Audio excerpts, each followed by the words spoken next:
Okay, as we always do here at Azalea House, azaleahospitality.com, we bring in the big sticks, and the big stick, my good friend Steve Elkington, is sitting next to me right now. Steve, you've been out there all day. You and I had some conversations about Scotty Scheffler, Tiger Woods, Cameron Smith. What did you see?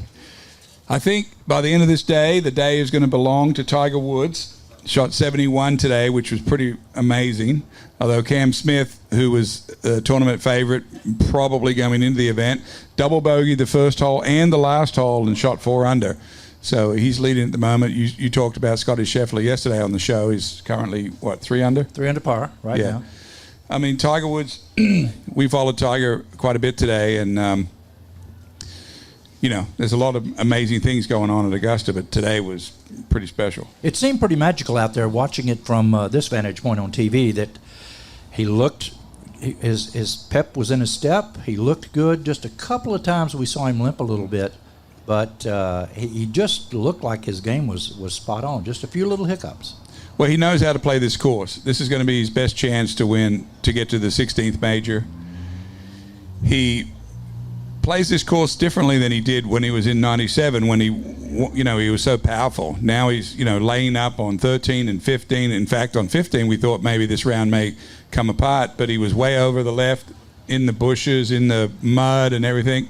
Hit an incredible recovery shot, got away with a par, holed a long putt at 16 for birdie. On 18, he drove it in the trees and pitched out 50 yards short, and then hit a great 50-yard wedge shot to 6 feet and made par. So made the putt, yeah.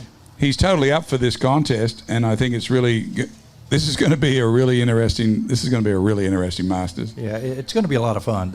The crowd reaction that we saw on television from here at Azalea was huge.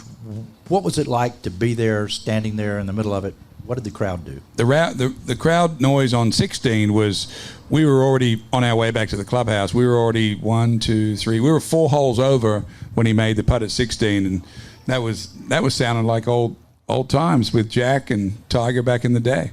That's your hero and your good friend Jack Nicklaus, and he was there this morning, of course, on the ceremonial first shot. Jack made some funnies. I don't know if you were out there that early or not, but he bent over to put the tee in the ground, and he finally got it in. He stood up and he went, "Phew, that's half the battle." So he's kind of sinking a little bit. He couldn't play the par 3, but still is the greatest of all time. Tom Watson, our rookie in the group, player, of course, Nicklaus player, and now Watson is the rookie since Lee Elder has since passed. It was a special morning and just a special day with Tiger out there.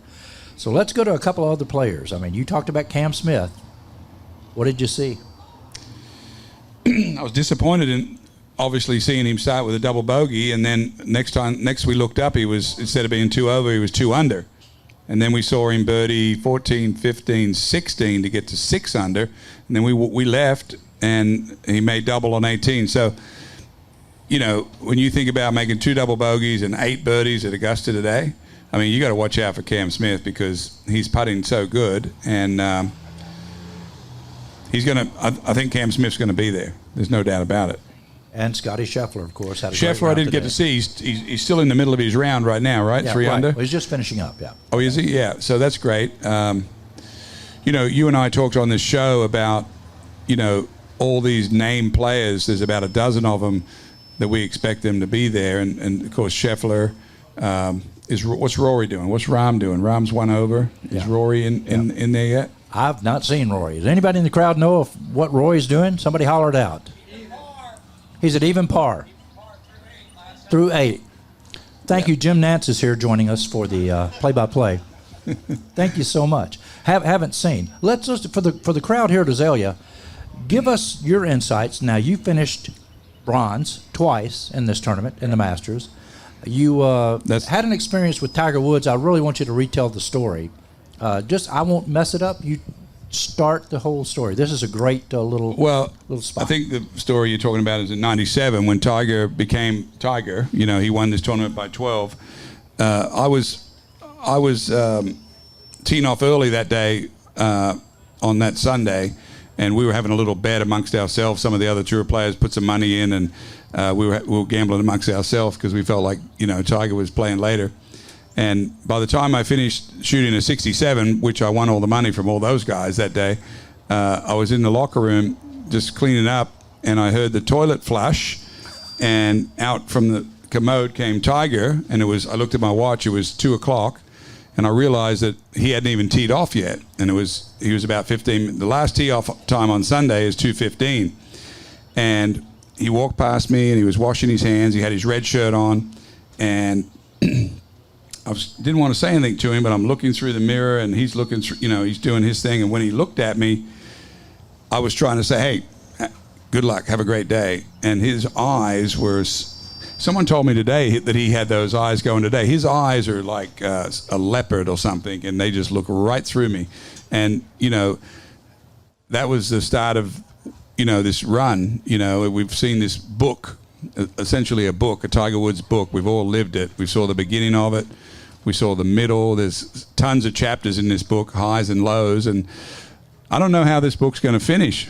Are we going up one more time? I don't think the final chapter can be written. We've still got some years to go. He's got plenty of gas in the tank right now. Really, really incredible. What was one of your favorite experiences from your Masters experiences? I got to play with Jack Nicklaus here in the tournament. I was paired with Tiger in the tournament.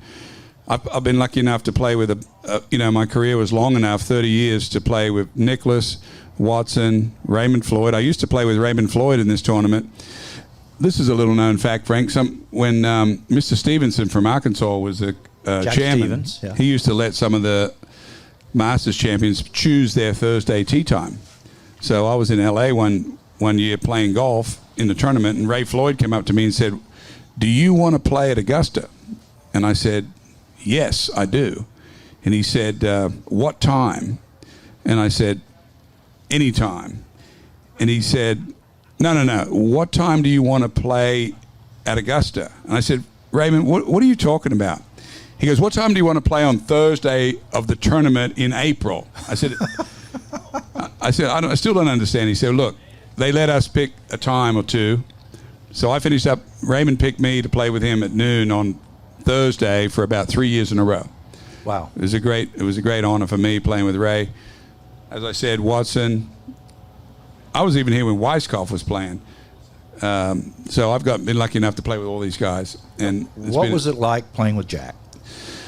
Jack was great because, like Tiger, like these guys, they know how to play this course so strategically. I don't think Jack overpowered this course. He laid up, he played the angles, he did everything he had to do to get himself into position. He was a chess player. Much like Tiger plays this golf. That's the way he's playing it now, for sure. Well, I've got to tell you, Teddy Scott, one of my favorite people, was on Bubba's bag forever, and Teddy chose the man that he's caddying for right now. How much does a caddy influence, a caddy who knows Augusta National, or the National as you call it, how much does that influence the player's ability to make it around that golf course? You've got to have a caddy today that knows this course. I don't think Rory McIlroy can win this tournament just because he doesn't have a caddy that knows this course. Ted Scott's a great combination. Stevie Williams, obviously, that was with Tiger for all these years. Joe LaCava now, great combination. JT has got Bones Mackay. You just don't understand how these putts break unless you've seen them a number of times. Yeah. So we talked about another friend of ours, Fuzzy Zeller, the first and only rookie to have ever won this tournament. Rookie meaning the first time he played the Masters and won it. What did it take for him to reiterate you told me yesterday, what it took for him to win that? Yeah, Fuzzy was one of the best putters on tour. He won here in '78, but he also had a veteran Augusta caddy, a caddy that caddied here every day. There's no way, I don't think you can win this tournament as a rookie anymore. There's just too much going on out there. It's too much going on. Too much going on. Steve Elkington, it's always a pleasure to have you. Any parting thoughts?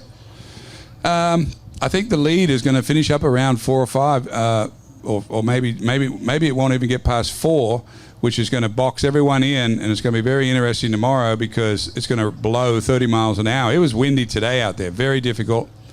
It is open right now. The Masters is open. Great. Steve Elkington, thank you so much. Everybody, big round of applause for Steve Elkington. Thanks, buddy. We appreciate it, and we'll see you soon.